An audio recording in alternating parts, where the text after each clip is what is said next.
All right, welcome to another episode of the Love, Hope, Lyme podcast. My name is Fred Diamond. I'm the author of Love, Hope, Lyme, with family members, partners, and friends who love a chronic Lyme survivor need to know. And also, of course, the host, Dr. Offutt, of the Love, Hope, Lyme podcast for well over 40 shows. I want to thank everybody who's been a listener and who's been a subscriber. If you're a subscriber to the podcast on Apple Podcasts, please go up and give us a 5-star review. We would greatly appreciate it. And if you're watching this on YouTube today, thank you so much. Give us a thumbs up, give us a comment, and we'd love to know more about you. I want to let people know that my book, the PDF, the e-version of the book, has been free, Dr. Offutt, from day one.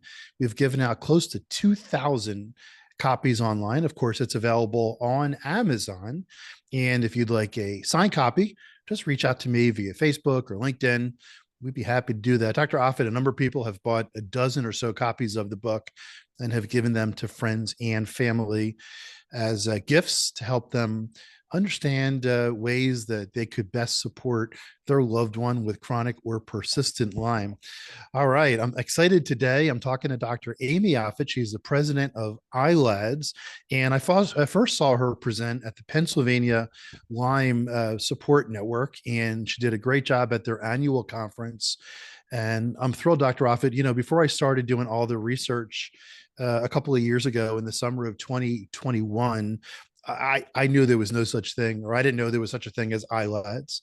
And I knew that there were doctors, of course, who did Lyme, but I didn't know that there were LLMDs, Lyme literate medical doctors. And I didn't know that there was a challenge with certain types of doctors who didn't even believe that chronic Lyme even existed. And we're going to be talking about that today. And I'm really excited to talk to you. All right, ILADS. So the mission of ILADS is to help educate medical practitioners about Lyme disease and, of course, the various co-infections. Tell us what ILADS stands for, and then tell us what is the state of the medical profession and its practitioners' understanding of Lyme disease. And give us a little bit of an introduction to yourself as well. Okay. Well, thank you, first of all, Fred, for having me on the podcast. I love what you're doing, and I just appreciate your dedication and your time to helping people. So I'm the current president of ILADS, and ILADS stands for International Lyme and Associated Diseases Society.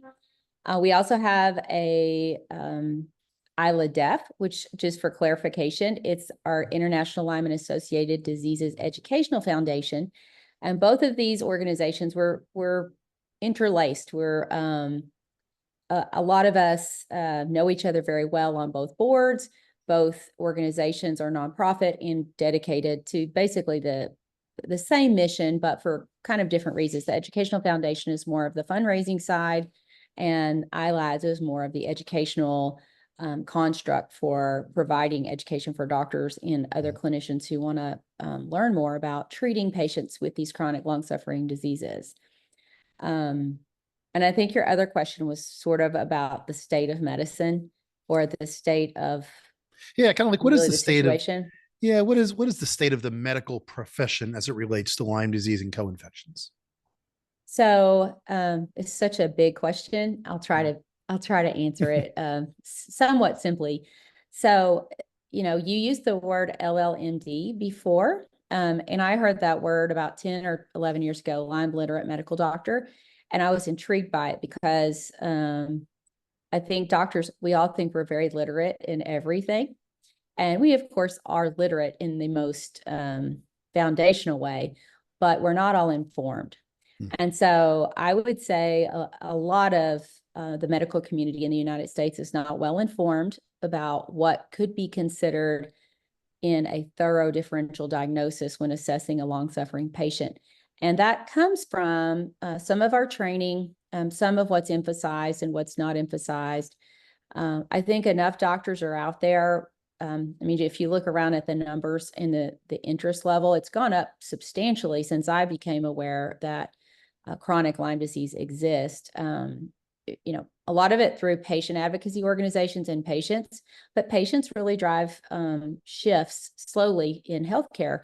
But there's definitely still a large proportion of the medical community that doesn't recognize that Lyme disease and the associated diseases, which I don't want to underemphasize, that those can cause chronic long-suffering illness that patients are seeking treatment for through conventional medical settings, and they're getting bumped around and kind of lost in the system, and they feel frustrated and denied care because there's not enough awareness and education. So that's where ILADS is trying to come into the picture and offer more education for more doctors who are interested in trying to figure these patients out better and give them the care that can help them get well, or at least get some quality of life back, and looking for what's causing their long chronic inflammatory illness. Yeah, I'm just kind of curious. I've had a number of doctors on the Love Hope Lyme podcast. Matter of fact, my first guest was Dr. Richard Harwitz, who I'm sure you're familiar with, and a couple others in various shows. They've all discussed their journey into Lyme. Would you mind giving us kind of a short synopsis on how you decided to focus a lot of your attention on providing Lyme care? Sure.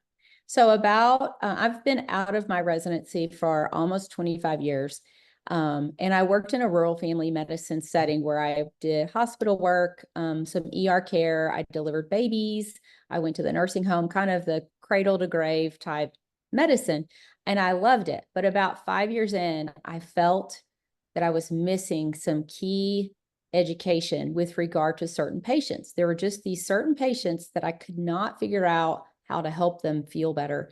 A lot of them I look down, they're on 5 or 6 prescription medications, they're middle-aged, they're just not thriving. And I told my husband, we've been married 34 years now. I told him, I don't know if I feel like I'm not applying, or actually what I really said was, I didn't envision this to be what it would be like to be a doctor. I thought I would know how to help these patients. And there were quite a few actually, over as time went on, I did have a listening ear, but I didn't have the solutions to their problems. So I went back to school to do an integrative medicine track. I got my master's in integrative medicine from George Washington. And during one of the weekend conferences that was actually about autoimmunity, one of the professors, who was very intelligent and very good teacher, he said, "Today you guys are in for a treat. I'm going to teach you about Lyme disease." And I even remember thinking, this was probably 11 or 12 years ago, great, I'm going to waste a day because we don't have that in Texas. Because I had been Mm. taught that from many very intelligent, teachers, Mhm. doctors, professors. And so he started off by saying that, but then he quickly said, how many of you have patients who have mystery diseases, or who don't respond to the usual approaches, or who you just can't help them get better? And so he pulled me in. And when he did, he started to make me think of some of my own patients. And by the end of the day, I had a list of about 20 or 25 patients in mind that at that time, the way he was approaching it for his patients was he would check 2 inflammatory markers and 1 immune marker. And if the inflammatory markers were high and the immune marker was low, he considered that patient to have a chronic infection. He's kind of revised that since, because there's other, ways to approach those patients. But that was the way I started. I came back from that conference. I had my nurse call all 25 of those patients to come and get the lab work done. They all had it. Like, they all had this pattern. Oh. The problem was I only had the one treatment regimen he offered that day. And as your audience knows, Mm. there's way more than one treatment regimen that we need in our toolbox when we're addressing these complex chronic patients. So Mm. that was my start. And then from there, I found ILADS just like you. I'd never heard of it. I didn't know what it was. And someone suggested, if you want to know more, that's where you ought to go. So I went, and I just had such a great experience. And then from there, I kept going to the meetings and eventually was asked to be on the board. And then just through participation, became the president, which I'm so glad to serve in this role. But it wasn't really in my plans per se whenever I started down this path. So I actually really enjoy my job. I get to help people understand what's wrong with them and help them use a bigger toolbox to try to get their health back, which is a challenge, but I do think it's worthwhile. So you were saying when you were at that, I want to hit on one thing before I ask you about the upcoming conference. Uh, you mentioned that you were thinking when this doctor said we're going to spend the day talking about Lyme disease, the first thing that went through your mind was, well, we don't have it where I am. And to remind people, you're located in the Dallas-Fort Worth area in Texas, correct? I'm actually a little closer to Austin. Austin. So I'm in Central Texas. Gotcha. So that's another myth that people have perpetuated. And, Lyme isn't here. And I've heard people who've gone to doctors in North Carolina and Southern California and Northwestern Washington or Northeast, well, the Northwest part of the United States and various places in Canada and around the world where doctors have said, you don't have Lyme disease because we don't have Lyme disease here. What is your retort or reply when you hear that? It's interesting. So the veterinary community doesn't have as much of a resistance to consider that in their differential diagnosis. And I do think the challenges for physicians is that the testing is limited. Although if we went back, I usually say this if I'm asked that sort of question. If I went back 30 or 40 years, so I was in medical school 30 years ago, I would follow another attending physician around who was my teacher into the staff physician lounge and listen to the conversations. People didn't have so much technology in their face. They actually discussed cases, like individual cases. There was such a beautiful collegiality, and so much learning happened in that room. Like for those of us listening, these conversations were like just eye-opening and amazing. And I looked up so much to my teachers and attendings all through medical school and residency. And I feel like back then they had time to have those conversations and to really, like, even being in the operating room one time, this is not Lyme related, but I was in the operating room on a cardiothoracic surgery rotation, and this patient had a graft placed over an aneurysm. And as soon as they turned off the bypass machine, the aneurysm burst. Like it just, the tissue of his aorta, he had an ascending aortic aneurysm. The tissue was just too diseased and it just didn't hold the patch that literally that CT surgeon had spent hours grafting it in place. And so what did he do? He stopped, he put the patient back on the bypass, and he changed the course of the surgery. So he adjusted to an unexpected complication using his brain. And so I'm not saying doctors don't use their brain now, but in these complex patient cases, we're not really set up to have the time, the collegiality, just the interactions that I saw happen back then. And I think it's made us a little more robotic in our approach, where we'll tell patients, not me per se, but doctors will tell patients, your test was negative, you don't have Lyme. And then the patient will say, then what's wrong with me? And they don't know. So they'll refer them to another specialist. And if we actually stop for 1 second and considered outcomes instead of algorithm, I think a lot of doctors deep down in their hearts would know that there is a way to help those patients. And we, a lot of it honestly is our fault as doctors. We sort of let other interests come in and take over the structure and the nature of our practices. And when we did that, we lost a little bit of the opportunities to really take more time and do a deeper exploration with patients with regard to what might be causing them to be ill. And I think a lot of doctors would like to have that back, but we just don't necessarily know how to get there. So, that's the other thing. When I'll do some one-on-one trainings in our ILADS physician training program. And most of them, I'm encouraging them, it's the easiest way to actually practice this kind of medicine is to practice for yourself. It's just not necessarily the current trend. A lot of residency graduates are coming out and going to work for hospital systems, which means they have to see a certain number of patients a day, and they have a tight time schedule. And I do think it sets them up to not be able to learn some of these more complex patient strategies. So we have a lot of ways we need to work on this problem. as you're aware, but like, I don't know the easy answer. I just know that, education, awareness, discussions, kindness, reaching out, like being good to one another. I don't think it does any good for doctors to say negative things about other doctors, even though that does happen sometimes, either direction.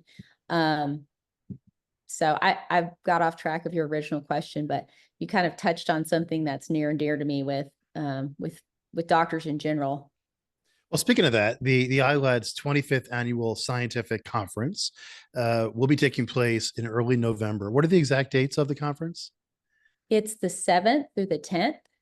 The Okay. 7th is a Thursday, and that'll be the fundamentals day. So new people, it's such a good day. It's where we go through all the fundamental information about being able to recognize and diagnose and treat vector-borne or tick-borne diseases. And then Thursday, Friday, well, Thursday's the fundamentals. For people who've been before to fundamentals, there's another track that's more like emerging therapeutics. And then Friday and Saturday, we'll have a morning plenary session, afternoon breakout sessions with things like where we'll talk about pediatrics or encephalopathies. And then on Sunday morning, we will have a conference workshop on mast cell activation syndrome and SOT therapies. So there's like a lot of interesting topics, and I think we have over 30 speakers now, and a lot of interesting topics, and all of that's on the website if anyone's curious about who we have speaking, what the topics are, and when those are being presented. So the theme again of the conference, and again, if you're listening to this after, it was redefining Lyme disease, the fusion of science and practice. And again, go to the ILADS website where there's plenty of information up there about what was spoken about the conference. You talked about this. We kind of touched on this already. Excuse me, about how many doctors are skeptical. We talked about why that might be, that there is some skepticism still that chronic or persistent Lyme even exists. And I know a lot of people with Lyme disease try to avoid infectious disease doctors, who may say that that doesn't exist. And I actually went to some infectious disease doctors and asked them that question, and they all basically said the same thing. They said something that you touched on. They said that we can't really adequately test for it. Right. So if we can't really, and I know one of the big, we interview the leaders at the Global Lyme Alliance every quarter on the Love Hope Lyme podcast. And a lot of their efforts are focused on finding better Lyme diagnostics, Lyme testings.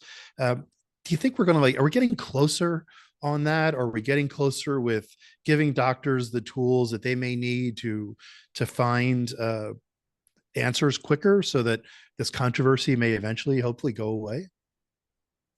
Well, I got excited recently because I saw that some of our healthcare leadership are starting to use the term chronic Lyme disease, which I just got very excited when I saw that. I did go look a little bit into the materials, and I was a little disappointed when I got a little deeper into the content of some of those materials, because it does imply that patients who say they have chronic Lyme disease do not, and that they just need more time. They're more emotional, they're more complicated, which the time issue is true. They are more emotional, but it's because they aren't getting the care that they need. Yes. They are more complicated, and it's our jobs as doctors to take care of them.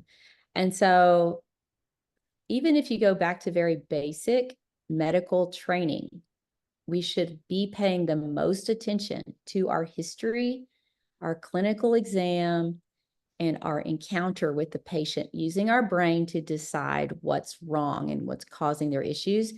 If someone's got a negative test, no test is 100% accurate. So, and I'm not saying that the tests we use are great by any means. There are some good tests out there that are still trying to get enough data points and enough use to be able to be used on a larger scale.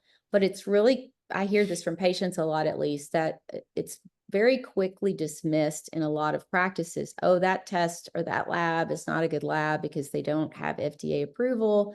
it's really hard to get lab FDA approval. Mm. And some of the older, more conventional labs are even on the leadership websites, it says they're used more for surveillance and epidemiology and not for diagnosis.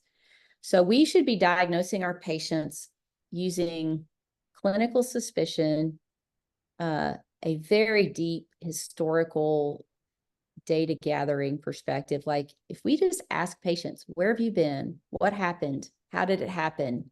How do you feel? And started to piece that together.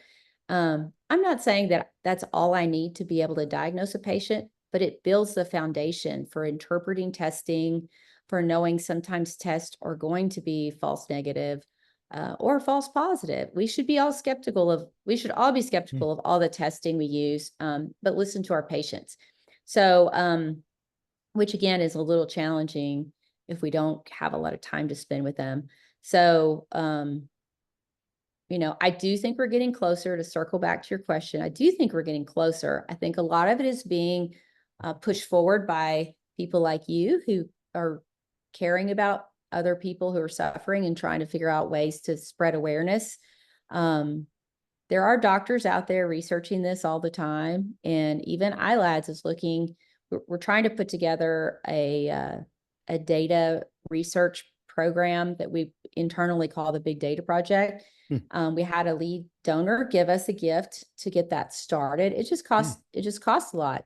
So everything that's worthwhile does seem to cost, a significant amount these days. So, I have a question for you on that side. So let's talk to, and again, we're talking with Dr. Amy Offutt. She's the president of ILADS. Just curiously for people, what kind of doctor are you? I mentioned like infectious disease before. If someone were to say, "Oh, Dr. Offutt's a blank doctor," just tell us like how you advertise yourself. So I tell people when they ask that I'm an integrative medicine doctor. Okay. But my original training was family medicine, rural tract family medicine. I practiced at a small 33-bed rural hospital for about 7 years and delivered babies. And like I mentioned at the front of our conversation, I loved that I had so much variety in my day-to-day care. And I do love primary care from the angle that we build relationships with our patients and know them over a long time period, which really helps us care for them better. That happens to me in this field too. But then when I went back to school, I did the integrative medicine master's degree program that's offered through George Washington. And then I did sit for an integrative medicine board exam, which I fortunately passed. And it's just interesting. It's not always recognized as a board by certain board entities, but it is a recognized board within the circle of the board that I was able to sit for. And it was a very challenging exam. And I like to tell people that integrative medicine is conventional medicine married to a bigger toolbox. So I think it's harming our patients if we criticize either side of that fence. So if a very conventional doctor says anything that's not conventional is bad, that doesn't help the patient. If a doctor who does only the alternative type therapies or the non-conventional medicine says all that other conventional medicine is bad, that hurts the patients. We need to be able to come together to care for the patients in front of us and use whatever tools we need to help them have better quality of life. So that's what I think of integrative medicine as. It's not either or, it's honestly both. And I think it's really good care, which is why I like going to work every day.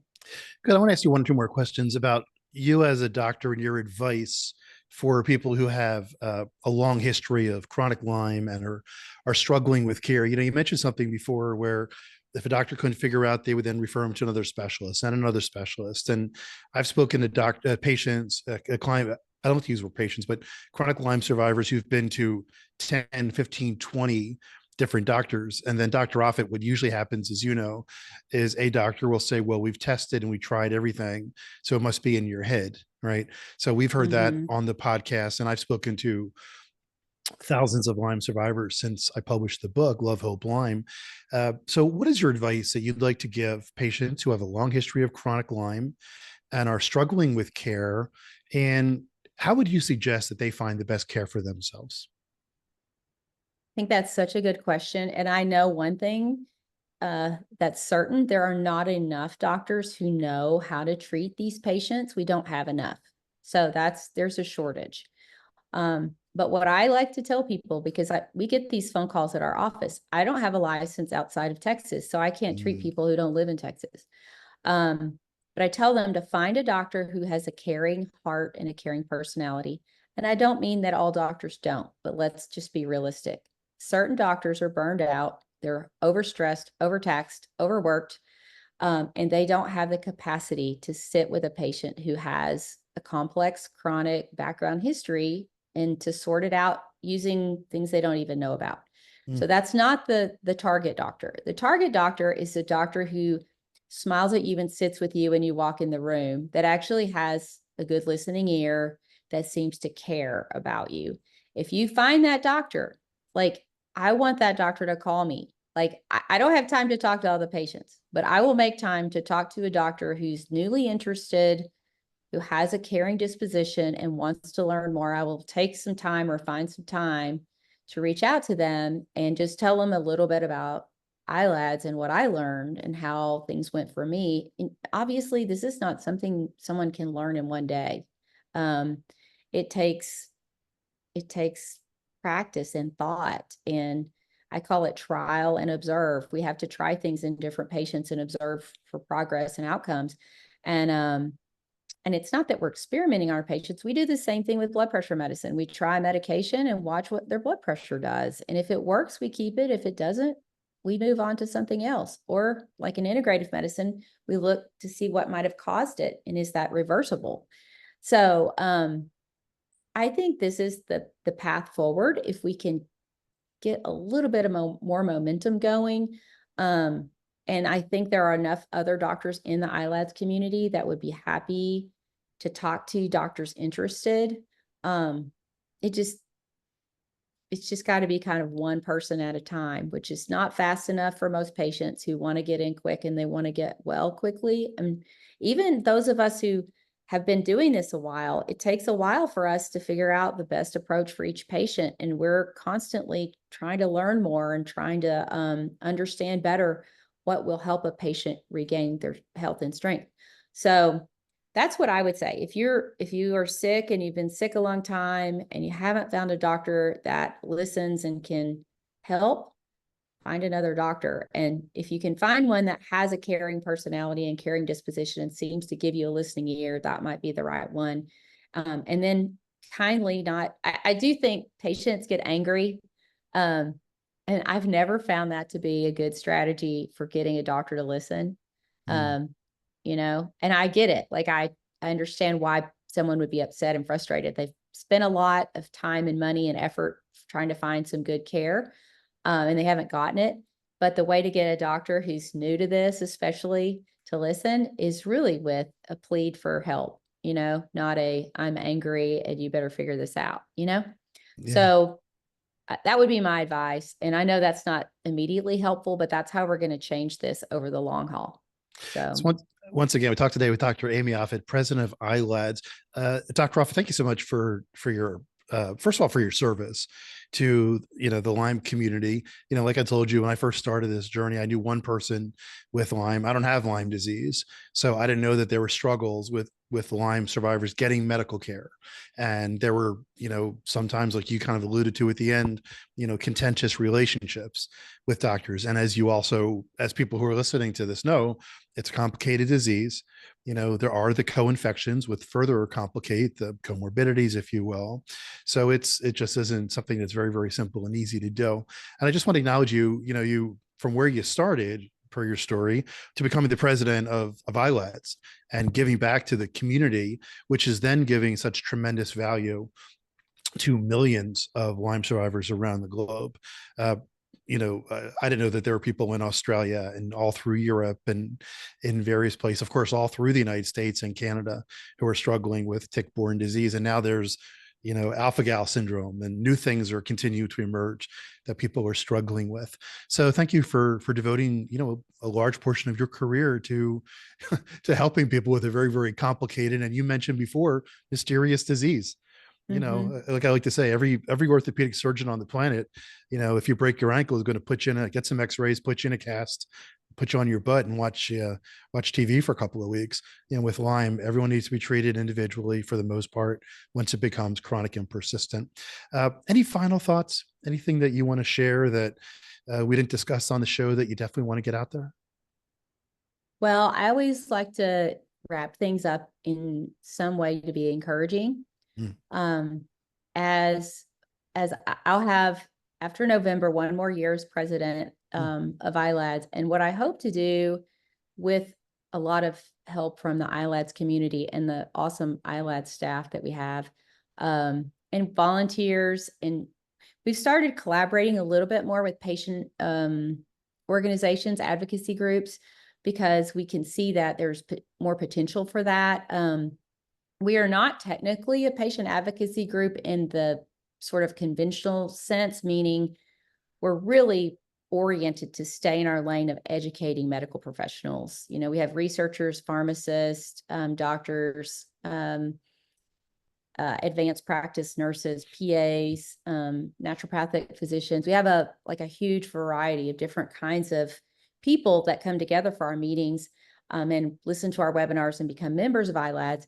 But we love also knowing that our efforts eventually should ripple into the patient communities by providing better care for them. So we like to kind of cross support or, cross connect with other organizations. And we are actually, for our 25th anniversary, we're having a gala that Friday night, which the public is invited to attend. We don't usually have patients at our meetings because the doctors need time to learn and focus on the content, but the gala will be open to anyone that wants to come, anyone that wants to support ILADS. We'll have a live auction with a true Texas cowboy live auctioneer and a silent auction that will be both live and virtual. And Dr. Horowitz is going to be doing stand-up comedy. Since you mentioned him earlier, I think that's going to be very entertaining. And then we'll be presenting an award to a special pioneer in our community, which is always it's going to be a really fun evening. But, all we can all do each one at a time is be kind and loving to each other, care about each other, continue forward with trying to be understanding and building a community around this. And if we each keep doing that, rather than making this a polarizing conversation, I think that's how we will eventually get a lot more traction and patients. It goes for patients and those of us who are on the doctor side of the relationship too. So, and I want to thank you one more time too for what you do, because podcasts like this, it just takes one person to hear it that sees things a little differently and has a conversation with another person to keep this conversation going. So I really appreciate you. Thank you so much, Dr. Offutt. I appreciate you. Once again, my name is Fred Diamond. This is the Love, Hope, Lyme podcast.